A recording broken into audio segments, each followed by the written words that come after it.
Dan Trolaro. Dan has most recently served as the Assistant Executive Director for the Council on Compulsive Gambling there in New Jersey. Upon graduating from the College of New Jersey with a major in finance and a concentration in economics, he spent 12 years in the world of investment banking, risk management, and financial planning. Despite the successful career, Dan has also been suffering in silence with gambling disorder since high school. Having lived experience in the area of gambling addiction, coupled with the traumatic events of September 11th in 2001, Dan left the world of finance so he could personally heal and help others who suffer from gambling disorder. In 2013, he went on to receive his master's in psychology. Dan has worked with stakeholders in over 25 states. He has delivered hundreds of workshops, trainings, and keynote presentations around the country centered on prevention, education, and emerging trends in the world of gambling. Dan, sir, welcome back. We're so glad to have you, especially in your new role at Epic. Congratulations on that move as well. Thank you. And without further ado, sir, it's all yours. Great. Thank you, Robbie. It's always good to seeing you on a webinar is like having a cup of coffee with an old friend. I tell you, All right, it really is. It's Same always here, just man. so simple, and I always look forward to it. I get excited for the time we can spend. So thank you for the intro, and good afternoon, everybody. It's good to virtually see you. I've put my contact information in the chat, and yesterday was my first day with Epic, so it's been a bit of a transition period. I'm still supporting the council in New Jersey for the next several weeks as we transition into some new leadership there, but doing the same work that I was doing in New Jersey, only now on a national scale. So it falls in line with the topic that we'll be talking about today, and visiting the state of Illinois.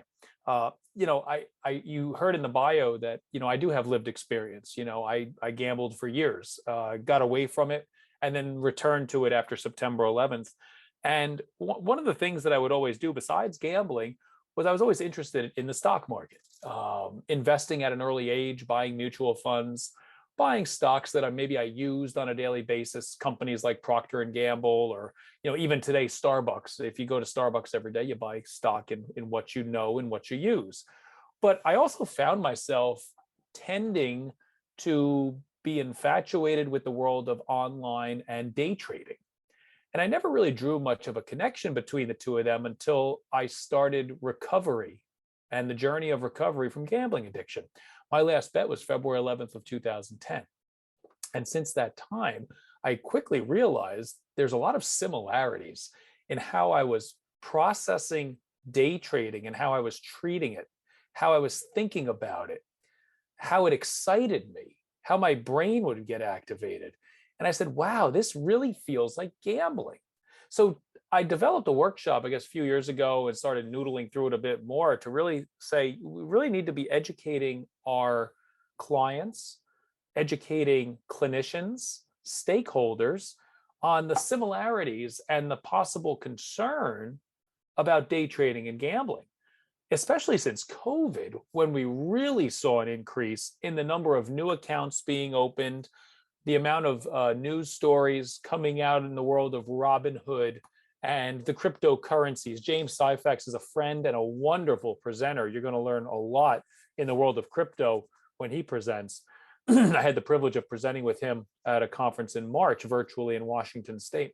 So it's important that we talk about these things, because whether something's technically gambling or not technically gambling, it's the behaviors that come out. And that's what we really have to be concerned about.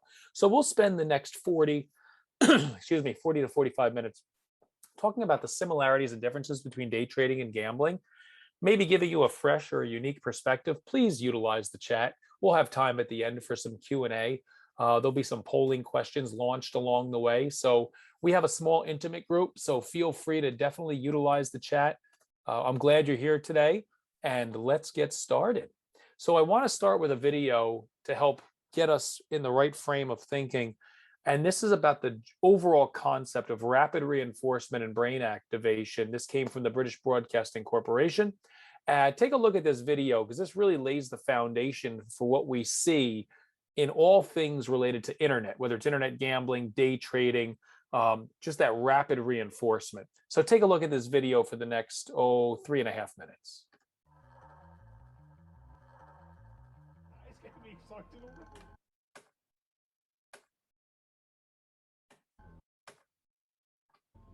we arranged for gambler Tony Franklin to join a unique experiment by one of the world's leading experts on addiction, Professor David Nutt.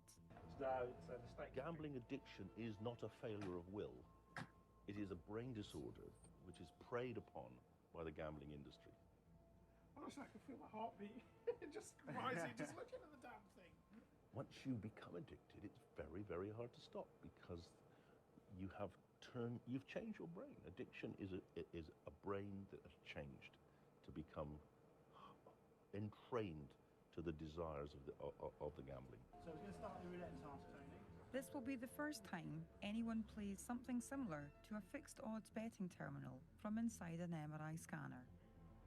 The professor says it will reveal what's happening in Tony's brain as he uses a keypad to bet. Got £1,000 to spend. Can I spend it all on the first spin? When Tony is doing his task, when he's looking at the roulette wheel and he's making a decision to bet, parts of the brain get turned on and then they can't stop. And we think there's probably a chemical basis to that. So that's what we're expecting to see, that the habit centers are overactivated in people with gambling compared with normal people like us.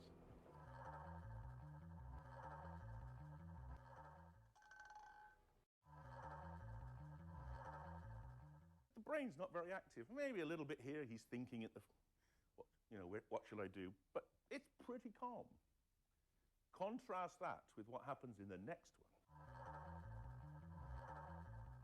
And that's a huge difference from indeed there to there. Exactly. So that's in a matter of seconds as well, would it be? Exactly. Or? Absolutely, yes. Okay. So here we see the visual system, the back of the brain here, intensely activated.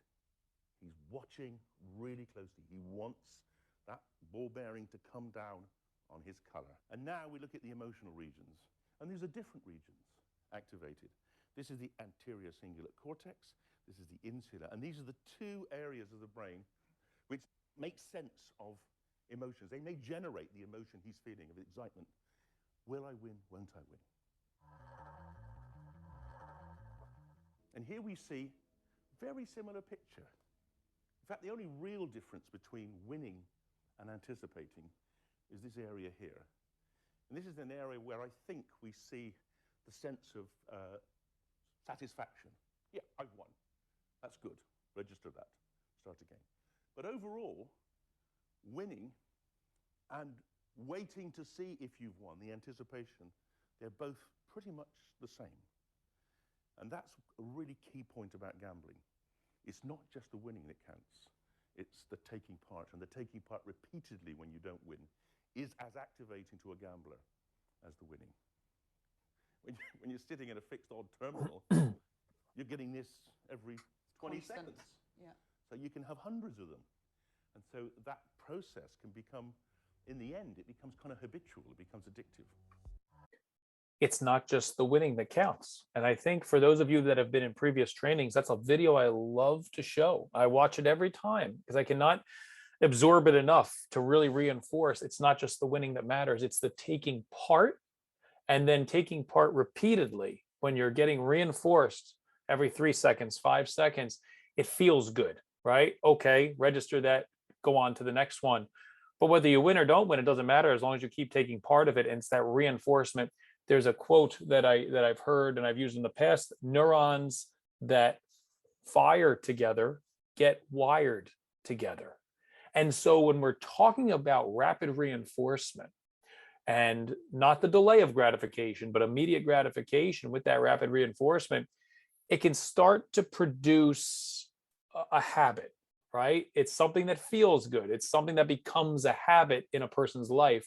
But then that habit over a period of time can start to become disruptive to that person's everyday operation, their thinking, their functioning, their feeling, their emotions.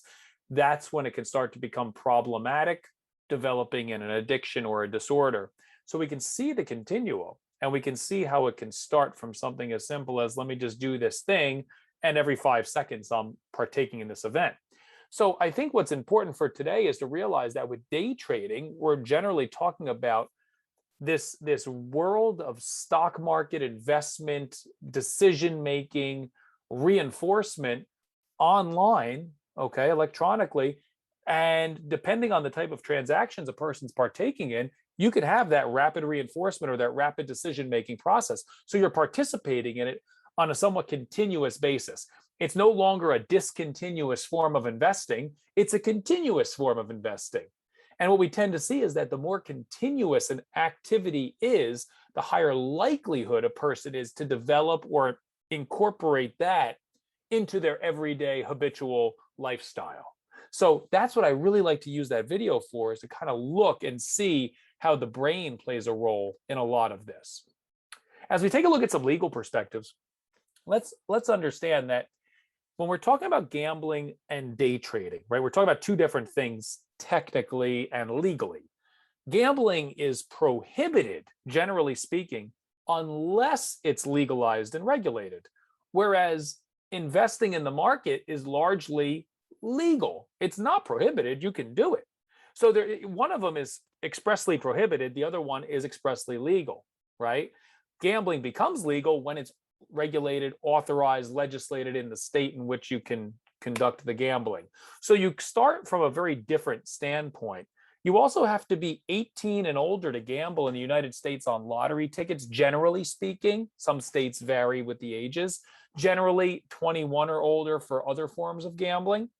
But for stock market and day trading, you can establish an account as a minor at the age of 16 with parental supervision or custodial rights. So there are some subtle differences. And, you know, how about the perspective and the stigma? When someone makes money in the stock market, they're generally viewed as successful, smart, educated, knowledgeable. When someone makes money in the world of gambling, they're considered maybe lucky. Maybe if they spend a lot of time gambling and people know about that, others might think the individual has a problem, right? There's a different stigma and connotation around how wealth is derived and the time spent on an activity. Time spent day trading is much more socially acceptable than time spent sitting at a blackjack table. So there's a perspective. Other perspectives from Wall Street, Warren Buffett once said about the stock market that the light can go at any time from green to red without pausing at yellow. Unfortunately, you heard in the bio, you know, I saw that firsthand. You know, after the stock market, after the events of September 11th, the stock market crashed. You can't predict everything.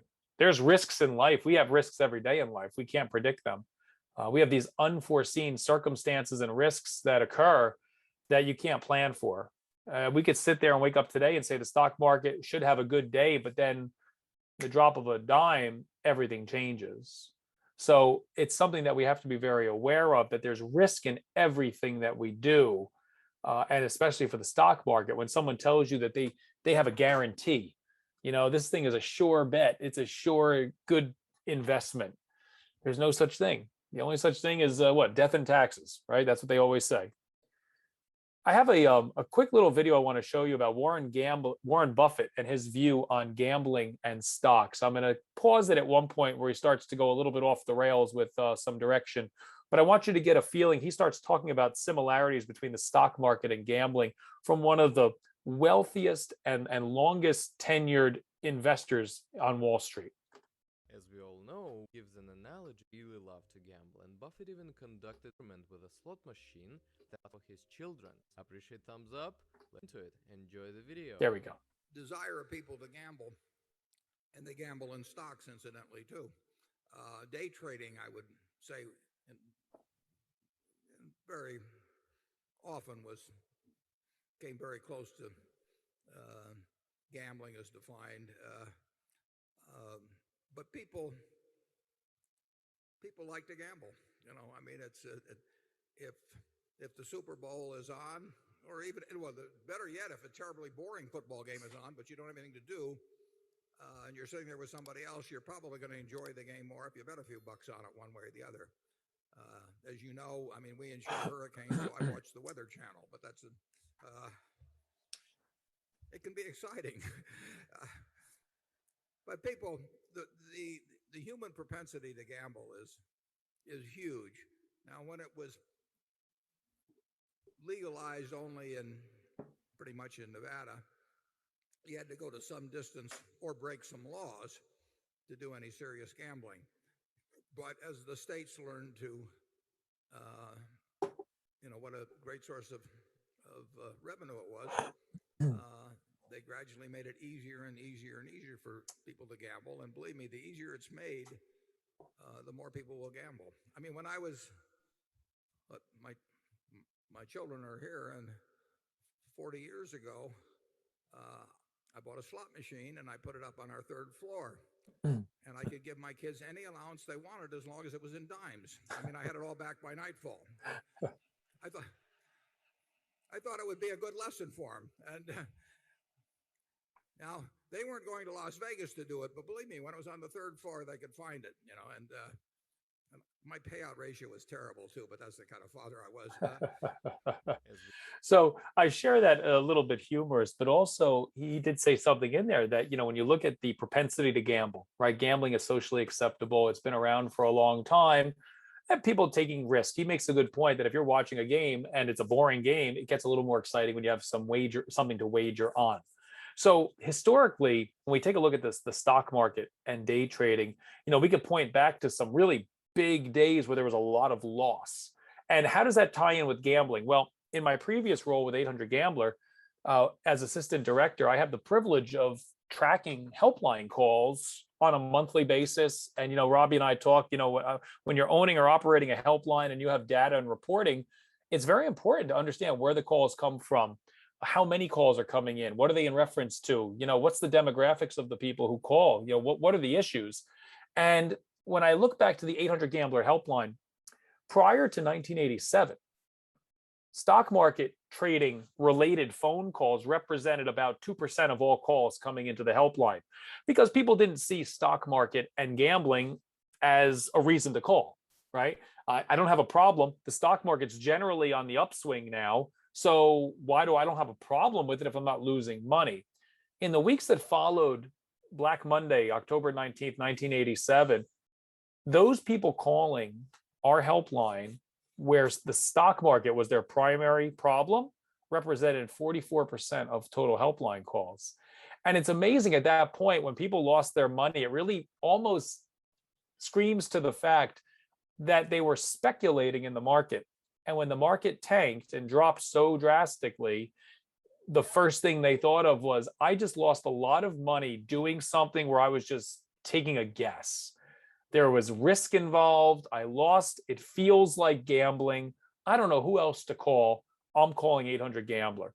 Even Dr. Robert Custer, a pioneer in the field of gambling addiction treatment and research, testified back when New Jersey had their governor's advisory commission that the gamblers participating in stock market represented 20% of all the gamblers that he was diagnosing and treating, 1 out of every 5. So it was a regular occurrence for people who were gambling to also be playing the stock market. It was even common to see people in recovery from gambling addiction to switch over to stock market investing, right? Because we are concerned about addiction switching on a regular basis. If you have someone in recovery from substance use disorder, we have to work on treating the whole person. It's good to address their other activities, such as nicotine dependency, exercise, shopping, gambling, food. What are the personality traits, right, that lend themselves to someone developing an addiction? You can take those similar personality traits and you can transfer them over to other addictions. It's almost like in the workforce when you have transferable skills. Well, there's also transferable personality traits that might lend themselves to various types and forms of addiction. So when we talk about treatment and recovery, the end goal of treatment is to identify and find and maintain a sustainable and long-term meaningful recovery. The only way to do that is by treating the whole person. So when we look at the people who would call 800 Gambler, and for the sake of time, I won't spend too much time, I found a database at 800 Gambler where they kept qualitative descriptions of various callers. And I went back 20, 21 years, and I just love history in this regard. I'm not a huge history fan, but I love seeing what happened in the world of gambling and who was calling our helpline back in 1999 and 2000. And we had men and women calling. Some were in recovery, some were active gambling. But you could see reference of people being married, a day trader, and in the casino. Ken was attending GA meetings and is clean 6 months, but is still day trading and doesn't see a connection or a problem with that, right? Al is someone who's married, has grown children. He goes to GA also, but his wife is worried about the amount of time and preoccupation he spends reading the stock pages. The wife of someone in recovery, a Wall Street employee, the husband lost $5 million in the past 3 years playing options market. That was in 2002. $5 million is a lot of money, but 19 years ago it was even more. And maybe that might be $8 or $9 million today. So we see a commonality here is that people that were in recovery or suffering with gambling addiction also were involved in the stock market. Before we get to our first polling question, which will be in a few minutes, I just want to kind of level set. When we're talking about day trading and we're talking about the stock market and gambling, I want to be very clear. First, I'm neither for nor against gambling. As someone in recovery over 11 years, I'm against gambling for me only. I only know this person the best, myself. I can't gamble. I don't have a healthy relationship with it. I know I can't gamble in a way that is safe or healthy. But if other people want to gamble, fine. It's a form of entertainment. That's fine. The goal of 800 Gambler, the goal of Epic Risk Management is to reduce gambling related harm around the country, to help the loved ones, to help the family members understand, just to help reduce harm, a measure of prevention. When we're talking about day trading, I'm not talking about mutual funds per se. I'm not talking about putting money in a bond. This chart here shows at the base the very safest securities: bonds, life insurance, cash value, corporate bonds, checking account, savings account. That's the backbone of a financial plan. We should always have some savings. We should have some very basic investments. When I'm talking about day trading, I'm talking about the stuff at the top of the triangle, stuff that's more speculative. Things like gold, collectibles, cryptocurrency, speculative stocks, things that you don't understand, things that you don't research, but you're just guessing because your next door neighbor told you to do it. That's the kind where there's higher risk, but higher reward. So I often get the question, okay, I'm in recovery from gambling. Do I have a retirement plan? The answer is yes, I do. I have a 401k. I still have to plan for my future just like everyone else does. But I'm also not preoccupied with it. I don't rebalance more than annually. I don't look at the stock market and go crazy worrying about what's going to happen next because I have a long-term time horizon. So there's a difference between speculation and investment. Okay. And when you have investment, you have to realize no matter what you're involved with, there's always risk. So I mentioned that in passing because everything contains risk. Dr. Timothy Fong made a great point months ago when we were doing an interview, and he said, everything in life is a gamble. We take a risk every day we wake up. Which road are you going to take to work? What are you going to eat for lunch? There's always some element of uncertainty in the day-to-day things that we do. So life is inherently full of risk. Now, there's also a number of appropriate risks that we take, but then there's the not so appropriate risks that we try to avoid. That's when we're dealing with prevention. We want to educate our youth. We want to educate those in recovery. What risks are appropriate? What risks are not appropriate? Okay, so that's important. Now, let's take a look at the two most common trading definitions. We have position trading, and then we have day trading. Okay, and it's just as if it sounds. Day trading is a bit more quick. It's engaging in a form of speculation where you're executing multiple transactions within the day. Position trading is you're buying a position, you're holding it, and maybe you sell it months later or years later, whatever it is. You're not engaging in a position trade with the eye towards selling. You're saying, I'm going to buy Amazon because I believe in their business model. I use Amazon. I think the stock's going to go up. Buy it and forget about it. Day trading is I'm going to buy a stock today and I'm going to sell it in the next hour or 10 minutes because I'm trying to make a quick profit. I'm hoping for the best, right? It's more speculation. And within day trading, there's different types of trading strategies. And the most variable, volatile form of trading is called scalping. Scalping is a short-term trading strategy which often involves buying and selling stocks within seconds or minutes. You buy something at 9:35, you're selling it by 9:36. So it's the constant preoccupation. And if we think back to the brain video, it's the rapid reinforcement. And guess what? It's the participation that matters, not just the winning, but the anticipation and the participation. So it's easy to start getting lost in that world when you're talking about scalping.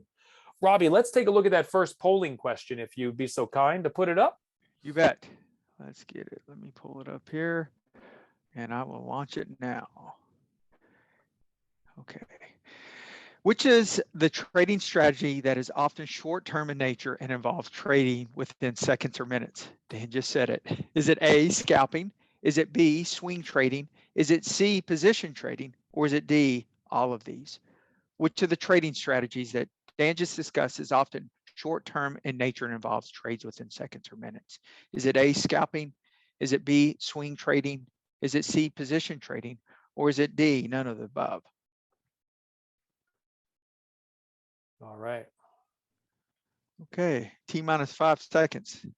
Waiting on 2 of you to go. All right, I'm going to go ahead and end it, and then There we I'll turn go. it back over to you, Dan. Great. And scalping was the answer there. So it's scalping. It's that short-term nature and usually occurring within seconds or minutes.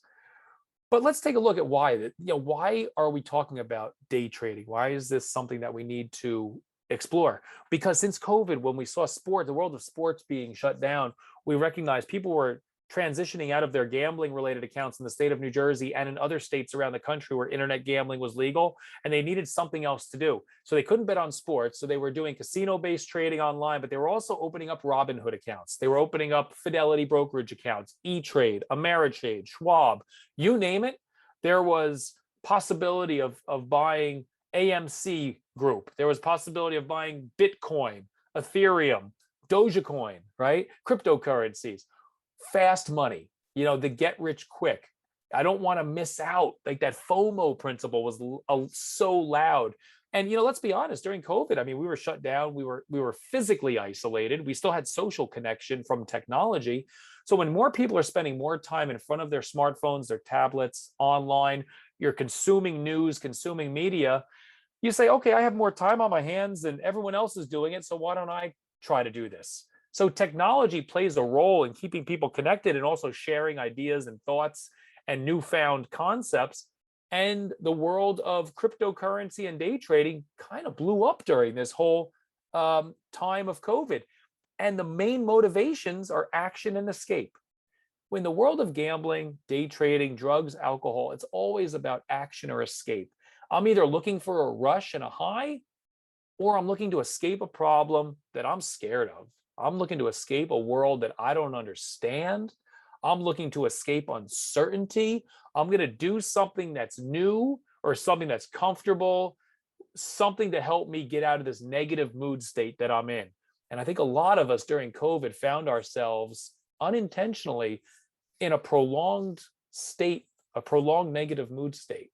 Whether we realized it or not, I think there was a lot of that going on. So we were excited to try to find new things to keep our mind busy, something new to understand and something new to learn. Take a quick listen to the NPR radio clip on day trading. This is a piece that was put out. I chatted with the news reporter from NPR, Jim Zaroli, kind of guided him to an individual that he interviewed here to talk about how this gentleman's day trading became problematic for him recently. The video, it's an audio clip only. It's about 3 minutes, 3.5 minutes. Take a look.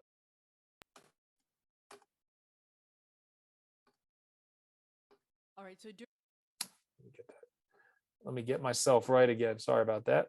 It's from the beginning. all right, so during the pandemic, more people have been trading stocks online at home. This is a little bit like gambling, and some people are becoming addicted. NPR's Jim Zaroli has the story of a trader who lost tens of thousands of dollars and now is trying to stop other people from doing the same. YouTube is filled with videos about how to make money day trading. The videos made by Matthew J. are different. $127,000. How did I do it? How did I lose it? In an interview, Matthew, who doesn't want his real last name used because it might affect his other businesses, says he discovered stock trading early on while he was still a business major in college in Ontario. I like risk. I like to just know I have opportunity that's potentially there. So even like losing is like still like a high. Winning's a high. For the first 6 years or so, Matthew did really well. He slowly turned a few $1,000s into a nest egg worth more than $150,000. But he wanted to make money even faster. I just want a more consistent income to be able to pull out money every week kind of thing. And that's why I got into day trading. As a day trader, Matthew would sit at his computer and make a dozen trades a day, trying to profit off of tiny fluctuations in prices. Thanks to the explosive growth of free online brokerage sites, millions of people have taken up trading, and they're doing so at a time when the stock market is going gangbusters. Ameriprise, Charles Schwab, and Robinhood have seen dramatic increases in customer accounts. People are stuck at home. They had nothing to do, and so they ended up trading. Brett Steenbarger is a professor of psychiatry who coaches professional traders. He says studies have shown most day traders lose big. On average, day traders do horribly, and the percentage that end up sustaining success are in low single digits. At first, Matthew made money, but even when he came out ahead, it was somehow never enough.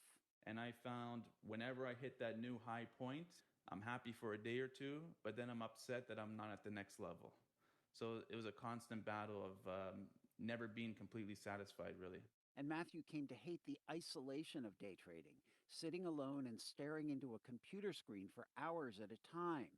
Several times he decided to quit, only to get pulled back in. Keith White of the National Council on Problem Gambling says day trading becomes an addiction for many people. What became addictive was the high speed of play. When they're trade after trade after trade after trade, it's that same hypnotic effect that people report when they sit in front of a slot machine. White says apps such as Robinhood encourage people to do risky trading. And he says these days he's hearing from more and more day traders who got in over their heads. That's what happened to Matthew. So then it's like I try to jump in another stock quickly to make some money back. You take a loss there, and then you're just, snowballing into another loss, another loss. His $150,000 nest egg fell to $50,000, then $40,000. He says his blood pressure rose. He stopped seeing friends. There's 2 or 3 times I broke down, almost bawling my eyes out of what am I doing? And this is what I want so badly. It's my dream to do this, and how can I be failing? That's when Matthew finally stopped day trading. Today, at 33, he's become a real estate agent, a job he says he's much better suited for. Matthew says there may be people who can make money day trading. The reality, he says, is that most people are going to lose. Jim Zaroli, NPR News. I think that's a helpful perspective when we think about the portrayal of the successful day trader and how you hear the one story of someone made a killing on a small stock that just took off, or a small Bitcoin or cryptocurrency. But the reality is that there's more losers than winners. And we hear the same thing in the world of gambling. You always hear that one person who hit the jackpot, that one winner who won $1 million or whatever it is. But the day-to-day, everyday person is losing more than they're winning. And so it's important to realize that. And what we understand is that, when we look at the similarities and differences, we have to think about the definition is that both gambling and day trading, they do both involve risking something of value in hopes of winning something of value where there's an element of chance or uncertainty or risk. So they're both very similar, risking something of value in hopes of gaining or winning something of value where there's uncertainty or risk. And in the world of day trading, that risk or uncertainty is called speculation. It's just called a different word. But in essence, they're both very similar. Rob, you want to go ahead and launch that second polling question? I will do that, sir. Let's see here. So second polling question coming up here. Okay. I might have wrote this incorrectly, but gambling and day trading both involve risking something of value in hopes of winning or gaining something of value, where there is an element of risk. Is this true or is this false? Gambling and day trading both involve risking something of value in hopes of winning or gaining something of value, where there is an element of risk. Mark A if it's true, B if it's false. Very good. That was Well quick, done. guys. Good job. Yep. Well done. Love to see it. That's great. Awesome. I think that's what we had last time, so I'll move through. Thank you, Robbie. Well done. Very good. So I'm glad that we're seeing this and kind of getting it, hopefully, and paying good attention. And we'll get to the chat in about 12 to 15 minutes. So we have to also understand the other similarities and differences with gambling and day trading and how it ties in with substance use. There have been some studies done about cocaine use and gambling and day trading. And you start seeing very similar impact on the brain, similar activation areas. The monetary prospects overlap the high in response from cocaine infusion. So you start doing cocaine, and then you oftentimes will see someone who's a gambler or a day trader use cocaine. When I worked on Wall Street, cocaine use was rampant. It was that extra energy. It was that high. It was that rush to keep going. I mean, people just constantly moving. Same thing at the gambling tables. When you're playing poker or blackjack, to stay with it, to stay excited, to stay energized, it offsets some of the alcohol consumption sometimes. So you see a large number of people consuming some type of substance, whether it's alcohol or cocaine, when they're gambling and day trading. What's interesting about cocaine is that, cocaine use quite simply leads to a desire for more cocaine use. I mean, when you use it, you want more, and you want it as quickly as possible. And it's been drawn similarly to the day trader who makes the quick profit and gets the rush, the dopamine boost from this transaction, that they want to feel that same thing again very quickly. So they're chasing that high very quickly with the rapid reinforcement. Same thing with online trading, with online casino play. You play, you win something, great. You're participating, you're anticipating the next year. The whole experience becomes a rush and a high that you want to continually experience it. You'd normally stop experiencing these things, though, when you run out. You run out of cocaine, you run out of money, right? You run out of time sometimes, although people can generally maybe find more time if they still have more money and more cocaine.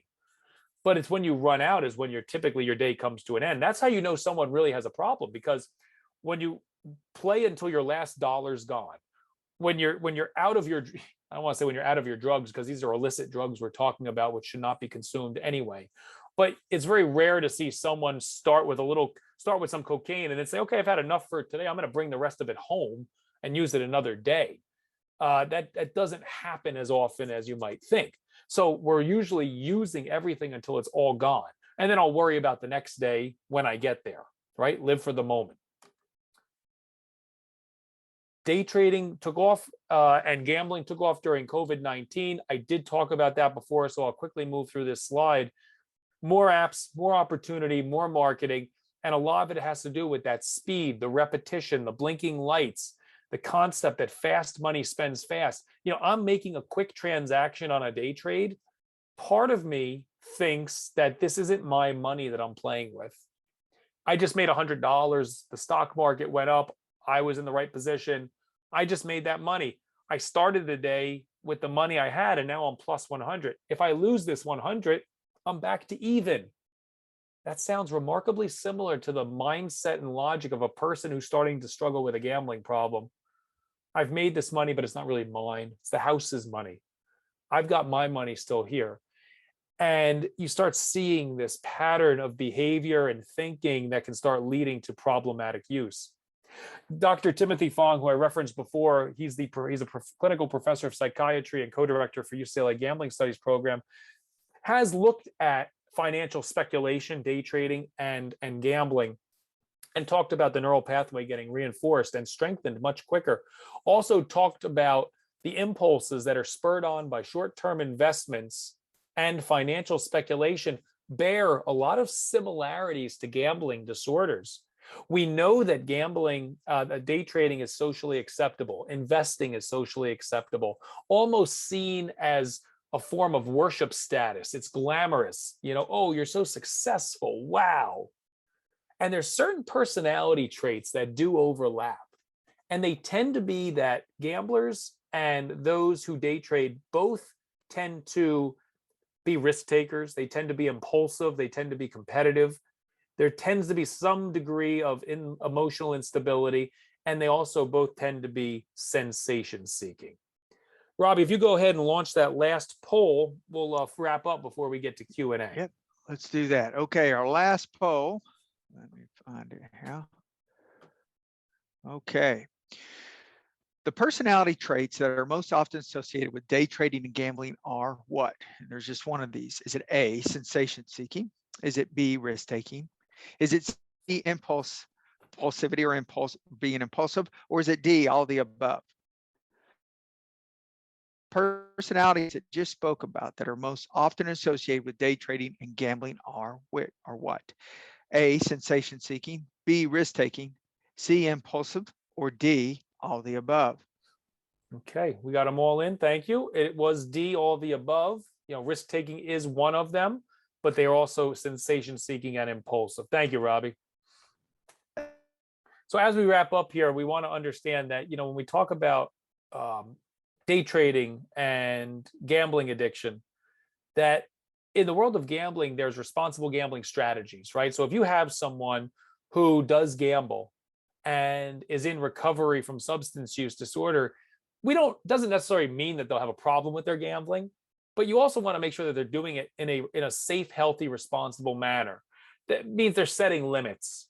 It means that they're not spending more than they can afford to lose, whether it's more time, money, making sure the relationships are still on point, making sure they're not preoccupied, they're not lying about it, right? We want to make sure that this is a form of entertainment. It's not starting to transform into something that is a switching of addictions, if you will. And in the same world, the world of day trading, they have rules for, I don't want to call it responsible trading, but the Securities and Exchange Commission does have rules around pattern day trading and buying on margin. And quite simply, margin is borrowing money to purchase more securities. Now think about the bookie.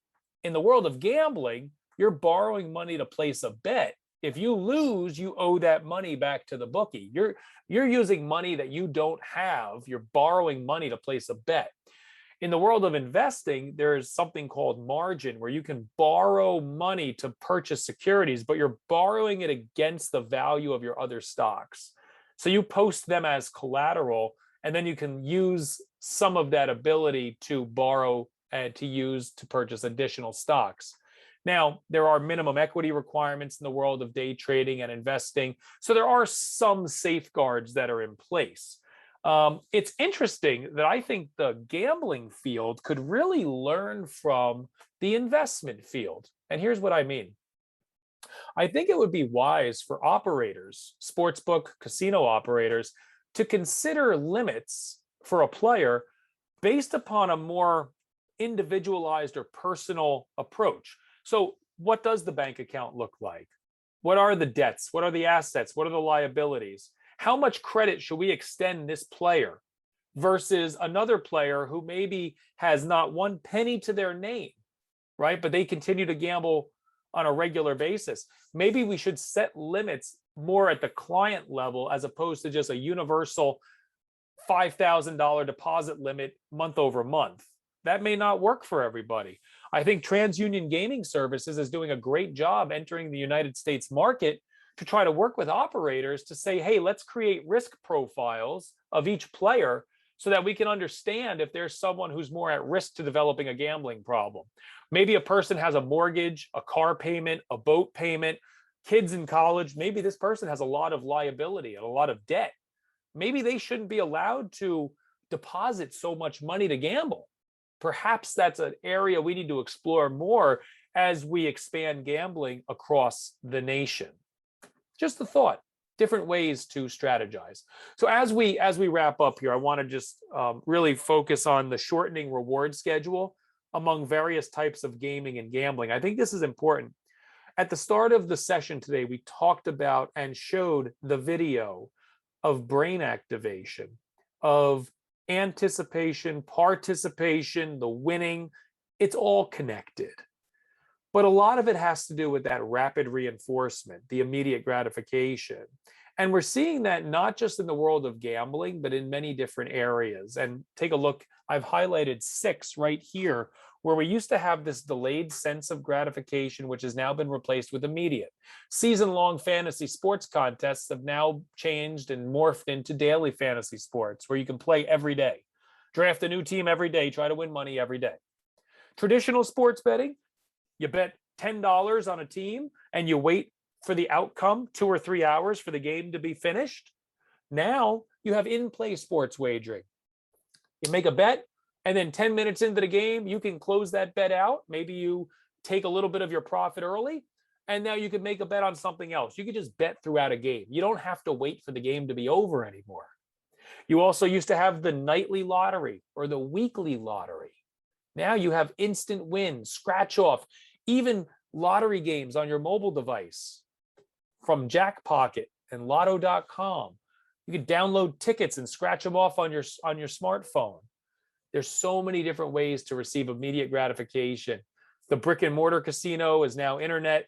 Even video games where you used to have to play a game for a long time to try to unlock the next board.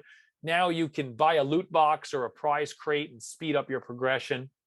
And then investing, long-term, slow and steady, has been replaced with this desire for day trading. It speaks to just this underlying, there's so many underlying similarities, but it's that I want to feel better now. I don't want to be patient. I don't want to have perseverance or long suffering. I want immediacy. And we saw more and more of that since the pandemic. So as we wrap up here, a couple of observations. During the pandemic, we tended to see a shift. There were new gamblers, new day traders. More accounts were opened across the country for both stock market trading, day trading, sports betting accounts, gambling accounts. More people connected socially via technology. In December of 2020, Fortune magazine noted that there was a surge in pandemic day trading, which comprised 20% of the US stock orders. So before the pandemic, day trading represented 15% of stock purchases. It went up to 20%, which is a 33% increase, 5 percentage points. That's a huge surge. Online brokers noted a surge in new accounts since March of 2020 when the pandemic started. So across the board, there's just been a surge in activity and participation, exposing people. But are there warning messages out there? What are we doing today? Are we asking questions of our clients? If you're a treatment provider on this workshop today, are you asking your clients about how much time or money they're spending on lottery tickets, in the stock market? Sometimes people don't consider what they're doing as gambling. But if you ask them the question, how much time do you spend researching the stock pages? How much do you invest in the stock market? If so, tell me, how many hours a week do you spend watching the market, deciding whether you're going to buy or sell? How do you decide whether you're going to buy or sell? How many hours? That'll speak to the preoccupation. And then how much money have you gained or lost in the past month in the market? How much money have you spent wagering on sports? How much money have you spent purchasing lottery tickets, right? We don't want to ask how much money have you gambled. They may not see it as gambling. But if you talk about time and money, you can start to see. Do your loved ones know that you're very active with the stock market? Do you see that as a potential concern for you along your journey of recovery? And so we have to have and engage people in these conversations. So what are the next steps? Be aware. Hopefully today you've learned a thing or two. You've come away with something that you've heard new, or maybe you heard differently, something you may not have considered in the past. Be aware. Attend workshops. Ask questions. Use the chat in the next 5 minutes to ask questions so I can answer anything that maybe I wasn't able to answer during the workshop that's still on your mind. Have a conversation. Talk to your loved ones. Talk to those that you serve. You're now ambassadors. As a result of being on this training today, you've now gained knowledge that you can now take and share with someone else in your circle or in your community to say, hey, I listen to an interesting workshop today on day trading and gambling. I never thought that. You fill in the blank. And then take action. Ensure that you have resources available for those that might be struggling with a gambling addiction, or someone who's now transitioned and started day trading. Know the resources. Reach out to Robbie, reach out to myself. Let us help guide you in the right direction. So I'm going to stop sharing here, and I'll turn it over to Robbie, and for any Q&A that we have, and I want to appreciate the opportunity. Yeah. Hey, thank you, Dan. Great talk. I love this talk. And I was telling Dan some of the material he covered, well, of course, was the same material, but it helped me with a client that I had. A guy was asking me about day trading, and he asked me in session, he goes, Rob, is that the same thing, man? Am I doing the same thing here?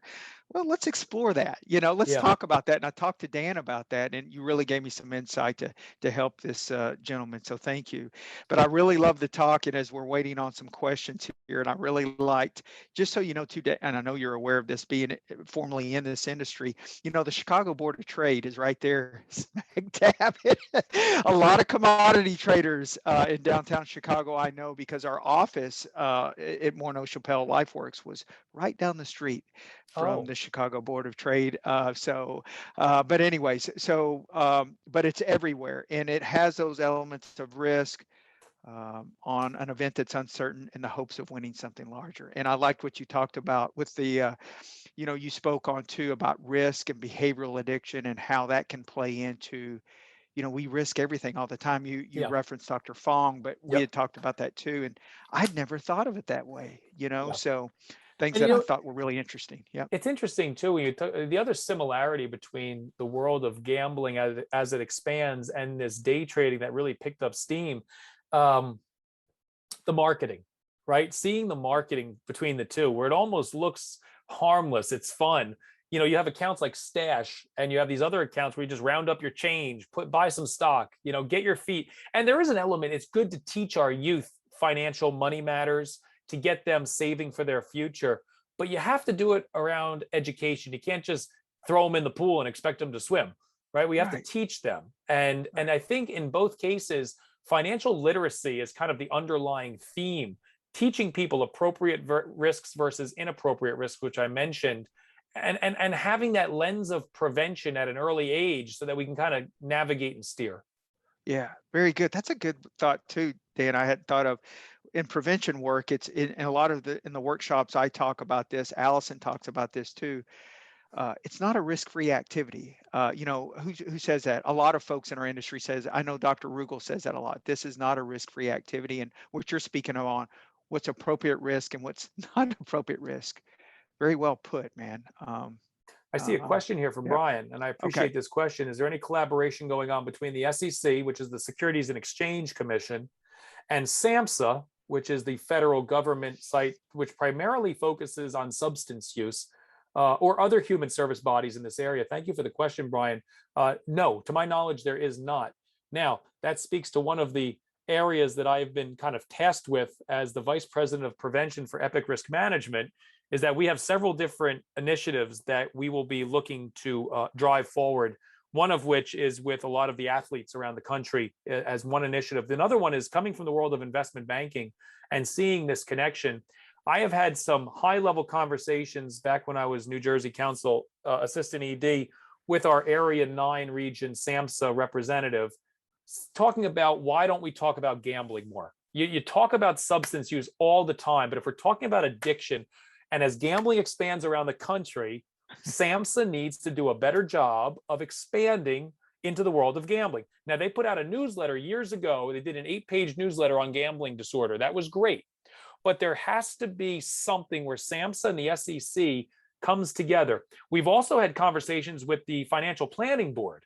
So National Council on Problem Gambling and the Financial Planning Board did a piece probably 20 years ago about gambling and day trading and investing.